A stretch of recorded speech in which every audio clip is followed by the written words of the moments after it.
I was in love with my best friend's husband while she was on her deathbed. She saw it in my eyes and still asked me to protect her son. I promised. Then I married her husband, moved into her home, and spent 3 years making her child feel unwanted. I left a 7-year-old alone while he was vomiting with a fever because I didn't want to miss brunch. I canceled his Christmas to punish my husband. Now her son is in therapy because of me, my marriage is over, and the only person who forgave me is the little boy I destroyed. I told a 7-year-old boy that he wasn't my problem. He was lying on the couch with a 102-degree fever, crying for his dad, and I told him I had plans. I told him to drink some water and watch TV. I told my own children, 11 and 9, not to help him because it wasn't their responsibility. Then I put on my nicest dress, grabbed my purse and walked out the front door to meet my sister-in-law for brunch. He was 7 years old. His mother was dead. His father was at work. And I left him alone because I didn't want to cancel my plans. I'm writing this because I need someone to know what I did. Not for sympathy. Not for advice. I need to say it out loud because maybe then I'll finally understand how I became this person. How I looked at a sick child, my husband's son, my best friend's baby, and decided he mattered less than mimosas. My name doesn't matter. I'm 38 years old. I was married to a man named Derek. I had 2 children from my first marriage. And I destroyed everything because I couldn't love a little boy who never did anything wrong except remind me of what I'd done. His name is Oliver. He's 8 now. I haven't seen him in 11 months. His mother was my best friend. Her name was Caitlin. We met in college, freshman year, assigned as roommates by some random housing algorithm. We were nothing alike. She was bubbly and optimistic and believed the best in everyone. I was guarded, cynical, practical. But somehow we clicked. For 15 years, she was my person. My emergency contact. The godmother to my children.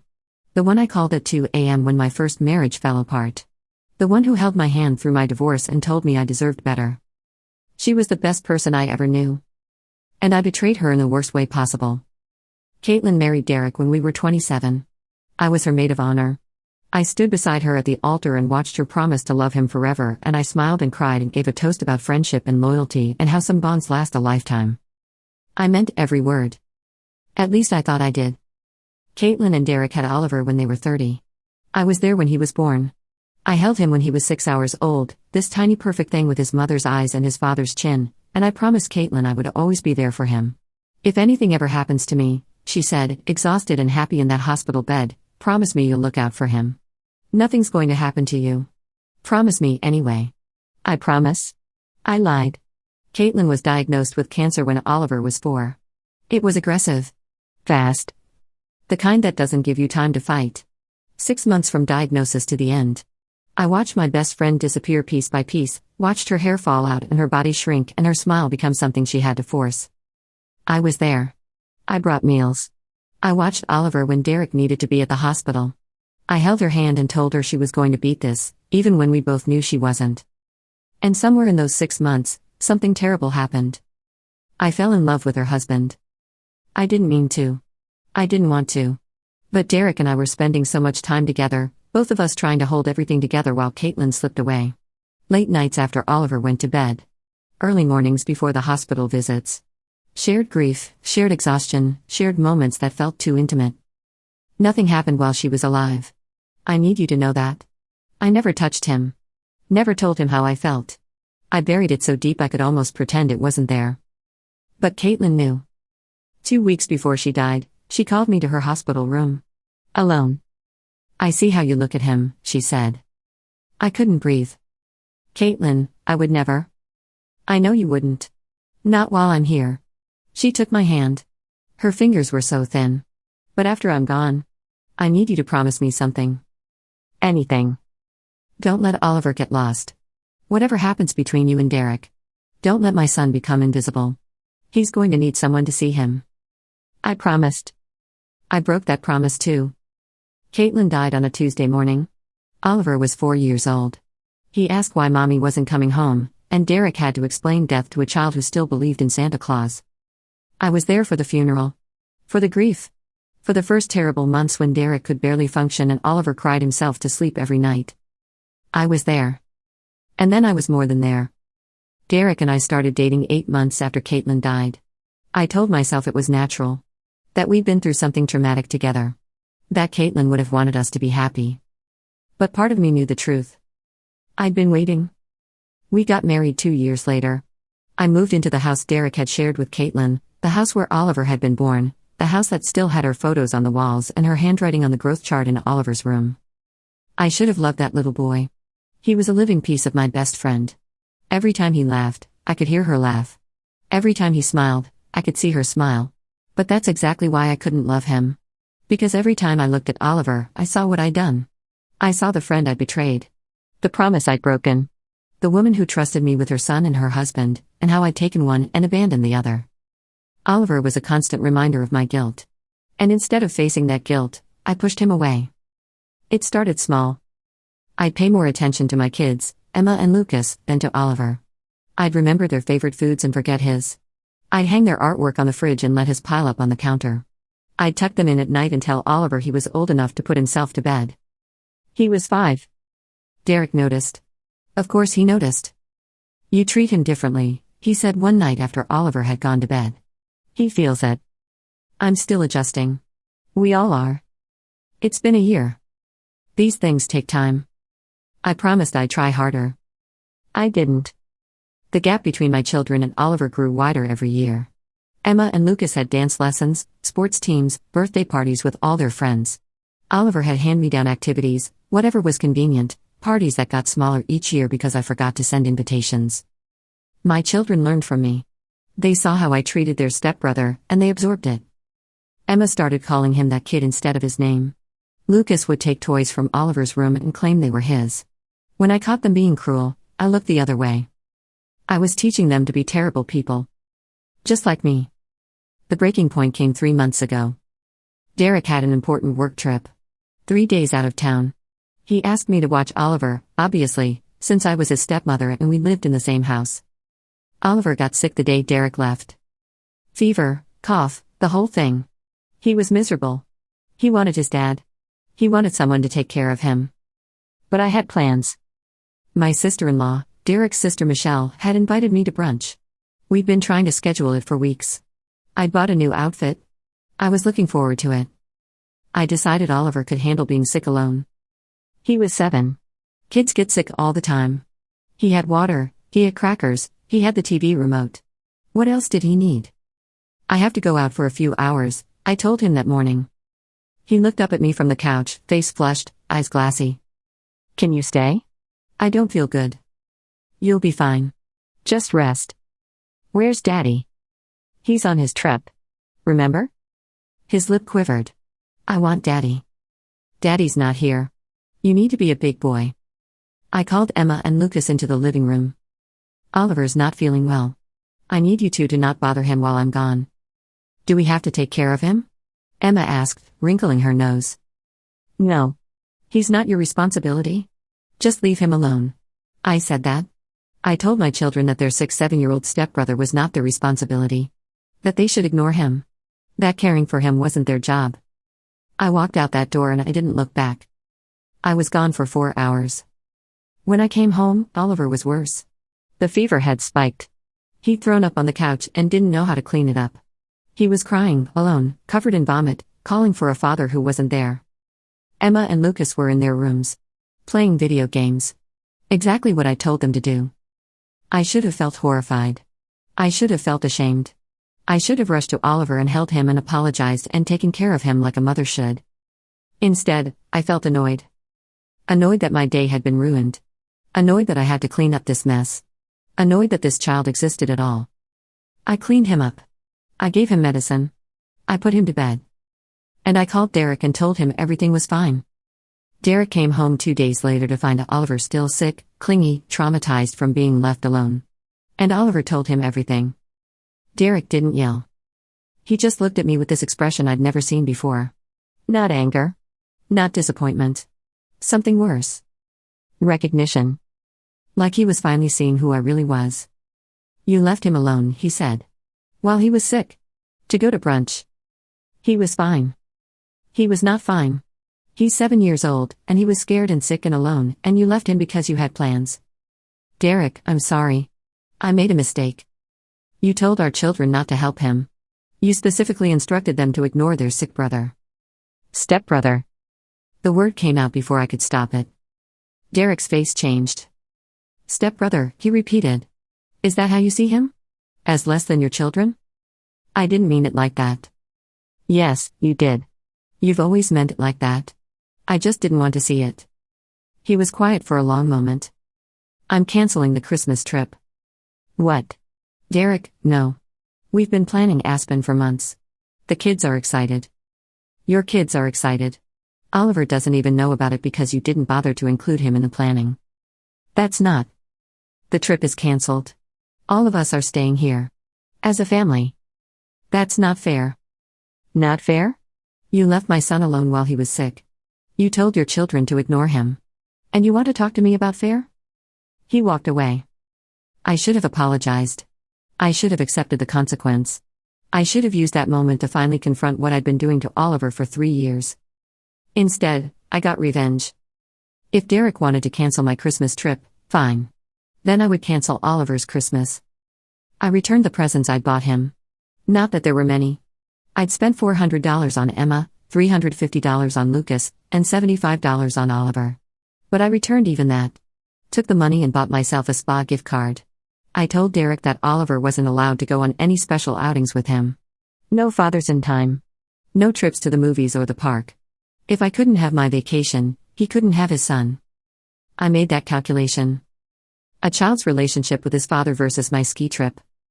And I chose the ski trip. When Derek found out about the return presents, he was devastated. When he found out about the outing ban, he was furious. You're punishing a 7-year-old because I canceled a vacation you shouldn't have had in the first place. I'm setting boundaries. You're being cruel. To a child. Caitlin's child. The mention of her name hit me like a slap. Don't talk about Caitlin. Why? Because you know what she'd say if she could see you right now? Stop. She trusted you. She made you promise to take care of him. And this is what you've done. I didn't ask for this. The words exploded out of me. I didn't ask to raise someone else's child. I didn't ask to be reminded of her every single day. I didn't ask to look at him and see everything I did wrong. The silence that followed was absolute. Derek stared at me. Everything you did wrong? I'd said too much. Way too much. What did you do wrong? His voice was quiet. Dangerous. Nothing. I just meant. You were in love with me. While she was dying. I always wondered, but I told myself I was imagining it.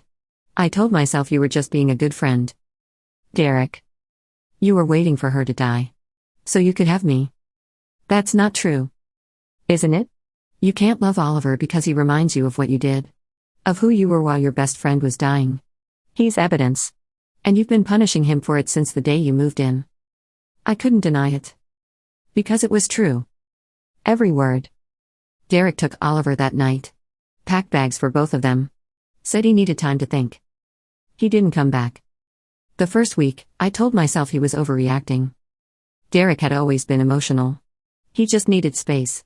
He'd calm down, remember everything we'd built together, and come home. He didn't come home. He filed for divorce 3 weeks later. The papers arrived on Christmas Eve. I stood in my living room, surrounded by my children's presents, holding a document that officially ended my marriage. My lawyer said I'd probably keep the house since it had been purchased after our marriage. I'd get reasonable visitation with Oliver. I didn't want visitation with Oliver. That realization hit me like a punch to the chest. I'd spent 3 years resenting this child, neglecting him, treating him like an inconvenience. And when faced with the possibility of never seeing him again, I felt relief. What kind of person feels relief at losing a 7-year-old? The kind of person I'd become. My children noticed the divorce differently than I expected. Emma, at 11, was angry. But not at her stepfather. You ruined everything, she said to me a week after Derek left. Oliver was nice to me. He always shared his toys and never told on me when I was mean to him. And you taught me to be horrible to him. Emma, I never. You did. You always acted like he was less important. Like he didn't matter. So I acted like that too. And now I feel sick about it. She locked herself in her room and wouldn't come out. Lucas was quieter. He didn't accuse me of anything. He just stopped talking to me. 9 years old and already learning that silence was safer than confrontation. I taught him that too. Derek's family turned on me immediately. Michelle, my sister-in-law, the one I'd been having brunch with when I left Oliver alone, called me 3 days after Derek moved out. I can't believe I was sitting there with you while that baby was homesick and alone. I didn't think it was a big deal. He's 7. He had a fever of 102. You left him alone so you could eat eggs Benedict with me. Michelle, I'm sorry. Don't apologize to me. Apologize to Oliver. Except you can't, because Derek's not letting you anywhere near him. She hung up. I tried calling Derek. He wouldn't answer. I tried texting. No response. I drove to his mother's house, where I'd heard he was staying. She met me at the door. You have some nerve showing up here. I need to talk to Derek. He doesn't want to talk to you. Please. I want to explain. Explain what? How you neglected his son for 3 years. How you left a sick child alone to go to brunch. How you canceled his Christmas presents out of spite. She shook her head. Caitlin was a saint. She trusted you with everything. Her son. Her husband. And you spit on her memory. That's not fair. Caitlin's been dead for 4 years. And you've been dead to this family for longer than that. We just didn't know it. She closed the door. I stood on that porch for 10 minutes, crying, realizing that I'd lost more than a marriage. I'd lost an entire family. The divorce was finalized 4 months later. I got the house. I got joint custody of Emma and Lucas, though they spent more and more time asking to stay with their biological father, my first husband, who was suddenly the more appealing option. I got nothing from Derek except freedom. Freedom from Oliver. Freedom from the reminder. Freedom from the guilt. And somehow, that freedom felt like the worst punishment of all. Because now I had to sit alone with what I'd done. I started therapy 2 months after the divorce. My therapist's name was Dr. Kim. She specialized in blended families, in step-parent relationships, in people who'd made terrible mistakes and needed to understand why. Tell me about Caitlin, she said in our first session. I cried for 20 minutes. I told her everything. The friendship. The cancer. The feelings I developed for Derek while my best friend was dying. The guilt that had been eating me alive for 4 years. And Oliver represents that guilt, she said. Every time I looked at him, I saw her. Saw what I did. What I was thinking while she was dying. So you pushed him away to avoid facing it? I pushed him away because I couldn't stand the reminder. Because loving him would mean admitting that I'd betrayed her. And I couldn't do that. Why not? Because if I admitted it, I have to hate myself. And I wasn't ready for that. Are you ready now? I thought about Oliver. About his face when I told him I had plans. About the way he'd looked at me, sick and feverish, hoping I'd stay. About how he'd been left alone, covered in vomit, crying for a father who wasn't there and a stepmother who didn't care. Yes, I said. I'm ready. I wrote Oliver a letter. I didn't expect Derek to let him read it. But I needed to write it anyway. Dear Oliver, I'm sorry. I'm sorry for every moment I made you feel invisible. Every time I chose my children over you. Every day I let you believe you weren't as important, as loved, as wanted. You deserved better. You deserved a stepmother who saw you as a gift, not a reminder. You deserved someone who kept the promise she made to your mother. I broke that promise. I failed you. And I failed her. Your mom was my best friend. She was kind and good and she loved you more than anything in the world. She made me promise to look after you. She trusted me with the most precious thing she had. And I let her down. I let you down. I'm not asking for forgiveness. I know I don't deserve it. I just need you to know that none of this was your fault. You did nothing wrong. You were a perfect little boy who just wanted to be loved. And I was too broken to give you that. I hope your dad gives you the most amazing Christmas. I hope you get everything you ever wanted. I hope you grow up knowing that you are worthy of love, even though I never showed you that. I'm sorry, Oliver. I'm so sorry. Maybe someday I'll be able to say it to your face. Until then, please know that I'll be trying to become the person your mom believed I was. Love, your stepmother. I sent it to Derek with a note asking him to give it to Oliver when he thought the time was right. A week later, I got a text. From Derek. He read it. He cried. He said he forgives you. Because that's the kind of kid he is. Better than either of us deserve. I'm not ready to forgive you. I may never be. But thank you for finally seeing him. Even if it took losing everything to get there. I read that text 100 times. He forgives you. A 7-year-old boy, neglected for 3 years, left alone while sick, had more grace in his heart than I'd shown in my entire life. Caitlin raised him well. Even from the grave, she was a better mother than I'd ever been. Emma came to me last month. She's 12 now. Growing up. Starting to understand things she couldn't understand before. I want to apologize to Oliver, she said. For how I treated him. I started crying. That's really mature of you, Emma. I've been thinking about it a lot. About how I just followed your lead.